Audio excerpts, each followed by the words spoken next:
Current చక్కగా ఉండేనా కేసీఆర్ రాకముందు? కరెంటు ఉండేనా? కేసీఆర్ ఉన్న రోజులు మంచిగా ఉండేనా? మరి మళ్ళీ ఇప్పుడు ఏం రోగం వచ్చే, ఏం బీమారు వచ్చే? కరెంటు కాకెత్తుకొని పోయిందా? ఆనాడు 7,000 మెగావాట్లుంటే ఒక ఏడాది లోపల మంచిగా చేసి 24 గంటల కరెంట్ ఇచ్చినాం, ఒక క్షణం కూడా పోకుండా.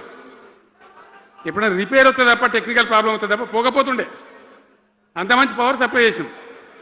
దాని తర్వాత యాదాద్రి, భద్రాద్రి ఇంకా చాలా కొత్త సబ్స్టేషన్లు నిర్మాణం చేసినాం, జనరేటింగ్ స్టేషన్లు పెట్టినాం, 20,000 మెగావాట్లకు తీసుకొని పోయినాం. ఏది దరిద్రులకు రాజ్యం అప్పయ్యే ముందు 20,000 మెగావాట్లకు తీసుకొని పోయినాం. మరి ఏం రోగం వచ్చింది? ఏం బీమారి వచ్చింది? ఎందుకు ఇబ్బంది పెడుతున్నారు?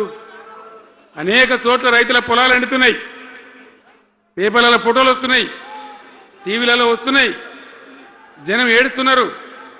ఎందుకు ఈ బాధ కలుగుతూ ఉంది? ఇది ఆషామాషి వ్యవహారం కాదు, ఇది జీవన్మరణ సమస్య, మన బతుకు తెరుగు సమస్య. ఓట్లు వేసేటప్పుడు నేను చిలకలకు చెప్పిన ఉల్టా పల్టా ఎటుపడతాడు వేయకుండా దెబ్బతింటారని చెప్పిన. నా మాట ఇన్నోడు ఇనలే. ఇప్పుడు ఏమైంది? ఏం జరుగుతుంది?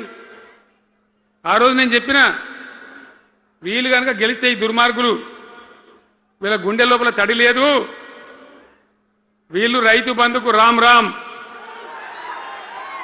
దళిత బంధుకు జై భీమ్. అయిందా? అట్లే పక్క ముచ్చట అనేది. ఇక ఇవాళ ఇప్పుడు జీవన్ రెడ్డి గారు చెప్పిండు, కాంగ్రెస్ వాళ్ళు సభ పెట్టినాడు, కాటారంలో బుడరంలో పెట్టినాడు, ఆడ పైసలు ఎత్తారట.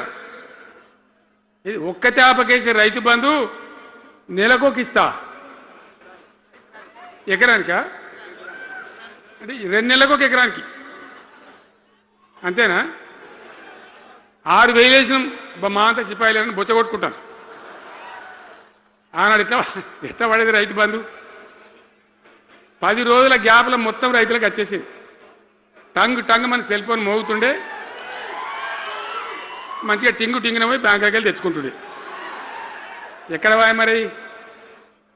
ఏం మాట్లాడిండ్రు? ఉరుకుని బ్యాంకులో పోయి 2 లక్షలు 3 లక్షలు లోన్ తెచ్చుకోండి. తెల్లారే ఆనాడే సంతకం పెడతాం, లోన్లన్నీ మాఫీ అయినాయా? ఇట్లా అడ్డగోలు నోటికొచ్చిన మాటలు చెప్పి, ఇష్టం వచ్చిన కథలు చెప్పి అర్రాసు పాట పడినట్ట. కేసీఆర్ 10,000 ఇస్తాడా, మేము 15 ఇస్తాం. పింఛన్లు 2,000 ఇస్తాడా, మేము 4,000 ఇస్తాం. వికలాంగులకు 4,000 ఇస్తాడా, మేము 6,000 ఇస్తాం అనే వరకల్లా మన వాళ్ళు మోసపోయి